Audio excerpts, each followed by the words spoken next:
Hello, and welcome back to Speak English Daily. Hi everyone, we are very happy to see you here today.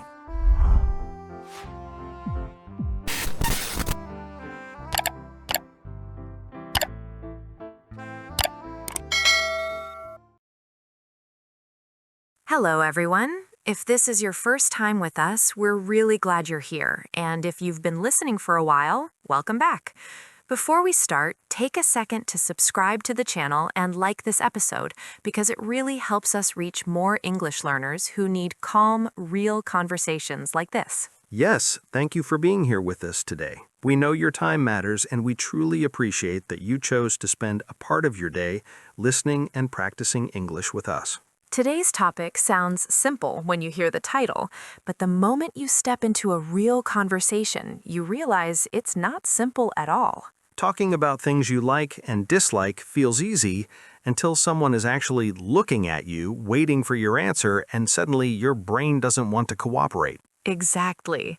And that pause, that tiny moment where you're thinking, is something learners often believe they need to hide. But that pause is human. It's thinking. It's emotion trying to find words. When people first learn English, they're taught very clean sentences. I like coffee. I don't like tea. And technically, nothing is wrong with those sentences. But real life doesn't speak in clean lines. Real life sounds messy. It sounds uncertain. It sounds like someone feeling their way through a thought. I remember being asked once, "Do you like working from home?" And my honest reaction was, I don't know because it depends on the day. That's such a good example. Some days you love it, some days you miss people, and some days you just want silence. But if I answered with, yes, I like it, I'd be lying a little. And if I said, no, I don't like it, I'd also be lying. And this is where learners feel stuck. They think English demands a clear yes or no. When in reality, English is very comfortable living in the middle. Think about how often you hear native speakers say things like, it depends, or I'm not sure, or I kind of like it, but... Those words are doing emotional work. They're softening the conversation and making space for honesty. I once had a student tell me, people understand my English, but conversations still feel short. That's such an important sentence. When we talked more, I realized they were answering questions too quickly. No feeling, no explanation, no personal color. It's like handing someone a cup with nothing inside. Yes, and when you add just a little story or a reason, or even a hesitation, suddenly the conversation breathes. Let's take food, because food always brings emotion. Always. If someone asks, "Do you like spicy food?" and you answer, "Yes, I like spicy food," the conversation often ends there. But if you say, yeah, I like spicy food, but only when I'm in the mood for it, because sometimes it's just too much, now the other person has something to react to. They might laugh, they might agree, they might tell you about a time they regretted eating something too spicy. That's connection. That's why we talk. And it's also why tone matters so much. The same sentence can feel warm or cold depending on how you say it. Learners sometimes speak very carefully, almost quietly, because they're focused on being correct. And careful isn't bad, but it can sound distant. When you allow yourself to react naturally, your voice rises, falls, pauses, and even breaks a little. That's when people feel you, not just understand you. Let me ask you something personal. Have you ever said you liked something just to avoid an awkward moment? Oh yes, more times than I can count, especially with movies or music. Same. Someone is excited about a movie and you're sitting there thinking it wasn't really for you. Saying, I didn't like it, can feel too sharp in that moment. So people soften it. They say things like, it was okay, or I see why people like it. Those sentences protect the relationship. And this is something English learners often don't realize. Language isn't just about truth, it's about care. You can be honest and kind at the same time. And English gives you many tools to do that if you know how to use them. That's what this episode is really about. Not teaching you what to say, but showing you how people think out loud. Because you already do this in your own language. You pause, you explain, you react. You deserve to do the same in English without feeling rushed or judged. So as you listen today, don't focus on memorizing phrases. Focus on the feeling behind them. Think about how you really feel about the things you like and dislike. Think about how many thoughts come with even a simple opinion. That's where natural English lives. Let's talk about liking things, but not in a dramatic way. Not love, not passion, just everyday liking.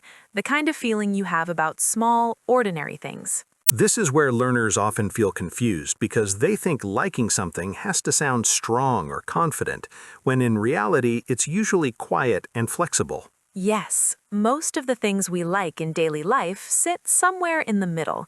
We don't wake up excited about them, but we also don't avoid them. Like the cafe you go to near your house. You don't love it, but you keep going back. Exactly. If someone asked you, "Do you like that cafe?" you probably wouldn't say, "Yes, I like it," and stop there. You'd say something like, "Yeah, it's nice," or "I quite like it. It's comfortable." Those small words like quite or kind of make a huge difference. They lower the emotional volume. And that makes your English sound more natural, more thoughtful. I think learners worry that soft language sounds weak. But in real conversations, soft language sounds honest. Let me give you an example. Someone asks, "Do you like reading?" If I say, "Yes, I like reading," it's true, but it doesn't tell you anything about me. But if you say, "Yeah, I quite like reading, especially before bed. Now I can see you." I once had a learner say, "I enjoy English," and then immediately stopped speaking. That's such a missed opportunity. When I asked them to continue, they said, "I didn't know I was allowed to explain." That sentence says a lot. English learners often feel like they should give short answers, like they're being tested. But conversations aren't exams, they're shared moments. Let's talk about some very common phrases native speakers use when they like something, but don't feel strongly about it. One of my favorites is, "I don't mind it." That phrase is powerful. It means you're open, relaxed, and flexible. For example, if someone asks, "Do you like working in the morning?" You could say, "I don't mind mornings, but I work better in the afternoon." That sounds balanced, not extreme. Another very natural phrase is, "I'm kind of into it." That one feels modern and casual. Yes, but also very human, like you're still discovering how you feel. Imagine someone asks, "Are you into yoga?" You might say, "I'm kind of into it. I've been trying it recently and it helps me relax." That answer feels alive. There's movement in it.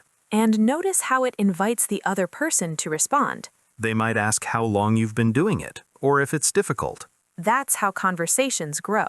One thing I really want learners to hear is this: you don't need strong vocabulary to sound interesting.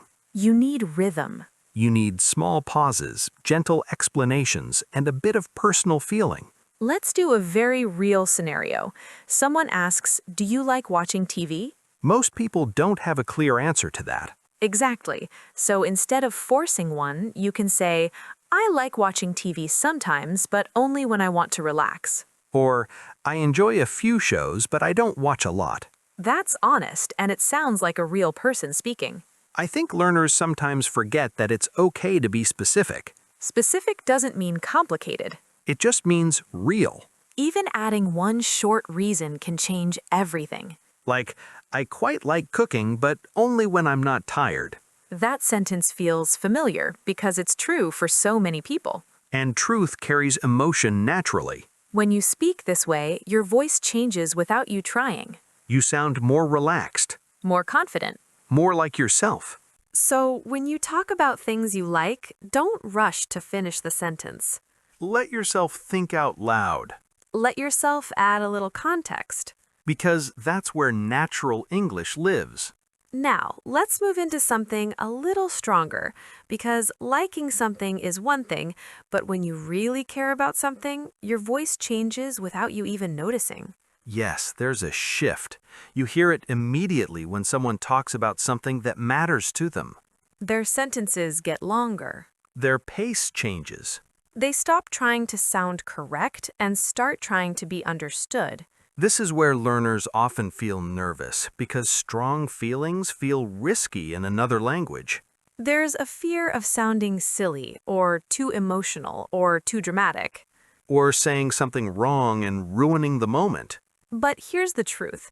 When people talk about things they love, they rarely sound polished. They sound excited, sometimes messy, sometimes repetitive. And that's not a mistake, that's emotion showing up. Let's talk about the word love for a second, because learners hear it everywhere.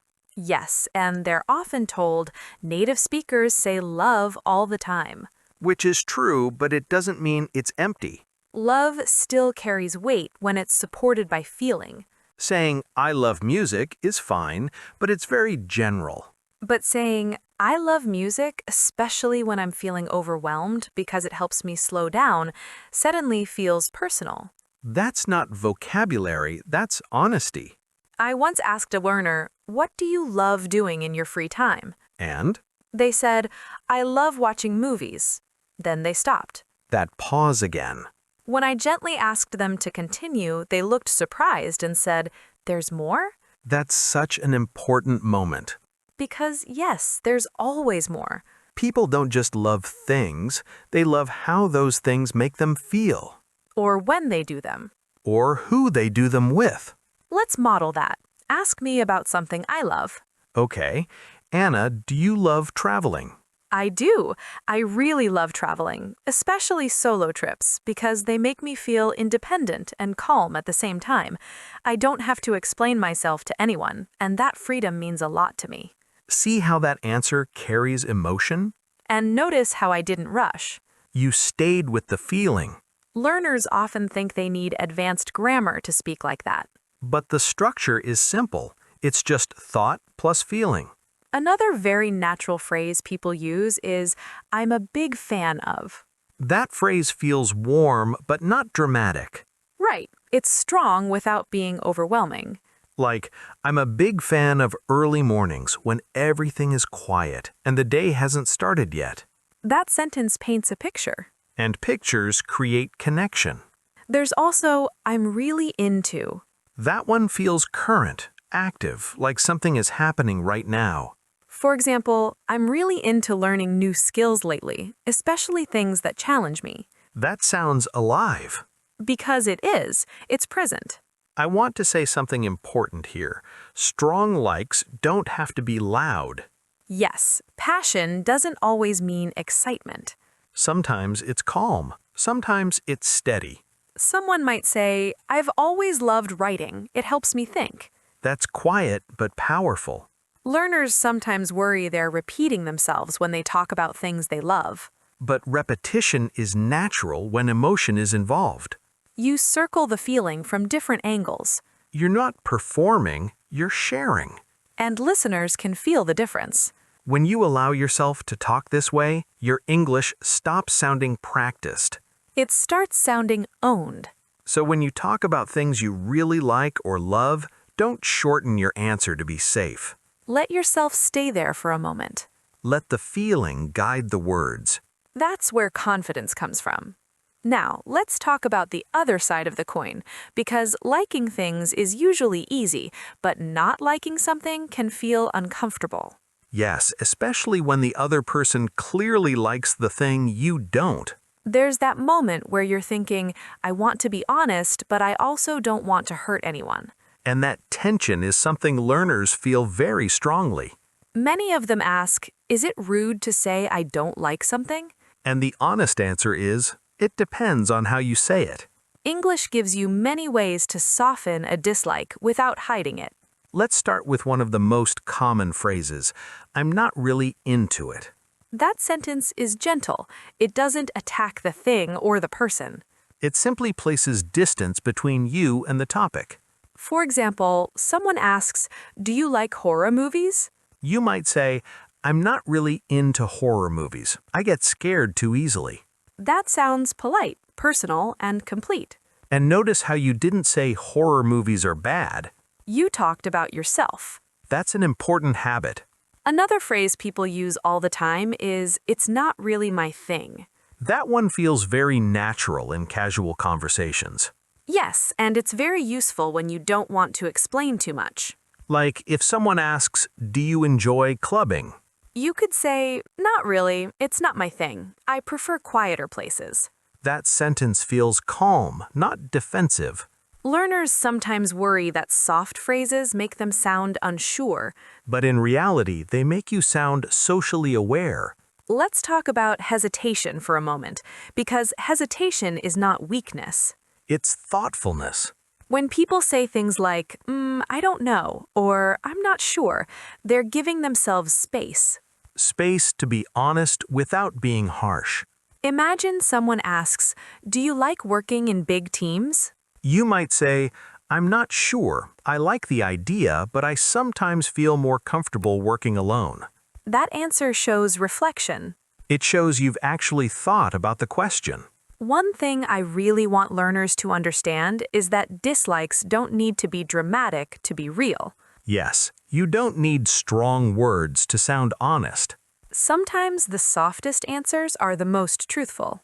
I remember being invited to an activity I didn't enjoy at all. What did you say? I said, I appreciate the invite, but I don't really enjoy that kind of thing. That sentence carries respect. And respect matters more than perfect grammar. When learners only use "I don't like," it can sound sudden. Almost closed. Softening language keeps the conversation open. It tells the other person, I'm still here, I still care. And that's the emotional skill we want you to build. Not just speaking English, but navigating people. Because language lives between people, not in books. So when you don't like something, slow down. Let yourself choose kinder words. Speak from your experience, not from judgment.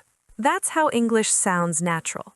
There are moments, though, when soft language isn't enough, because sometimes you really don't like something, and pretending otherwise feels fake. Yes, and this is where honesty and emotional awareness have to work together. Strong dislikes exist, and native speakers do express them, but they rarely throw them into a conversation without care. Because strong opinions change the energy in the room. And people feel that immediately. Let's talk about phrases like, I really don't like, or I can't stand, because learners often hear these and think they're rude. They can be rude, but they don't have to be. Tone, context, and intention decide that. For example, if someone asks, "How do you feel about waking up early?" You might laugh and say, honestly, I really don't like waking up early. I need time to feel human. That honesty feels warm because it's shared with humor. Humor is a powerful softener. Another common phrase is, "I'm not a fan at all." That one sounds strong, but still controlled. Like saying, "I'm not a fan of crowded places. They make me anxious." That sentence explains the feeling behind the dislike. And explanation turns judgment into understanding. I think learners are often afraid that strong dislikes will create conflict. But conflict usually comes from tone, not truth. I once told someone, I can't stand loud music in restaurants. That sounds strong. It does, but I followed it with, it makes it hard for me to relax and talk. And suddenly it's about comfort, not criticism. Exactly. You're not attacking the thing, you're sharing your experience. This is something native speakers do instinctively. They anchor strong opinions in personal feeling. Words like "honestly," to be fair, or "I'll be honest," signal sincerity. They prepare the listener emotionally. Saying, "To be honest, I don't really enjoy networking events," feels very different from just saying, "I don't like networking events." One invites understanding, the other can feel closed. And there's another layer here that matters. What's that? Disagreement. Ah, yes, the moment where two people like different things. Native speakers often freeze in that moment. Because they think disagreement means tension. But disagreement is normal. It's part of real connection. You can disagree and still stay warm. Someone says, "I love big cities."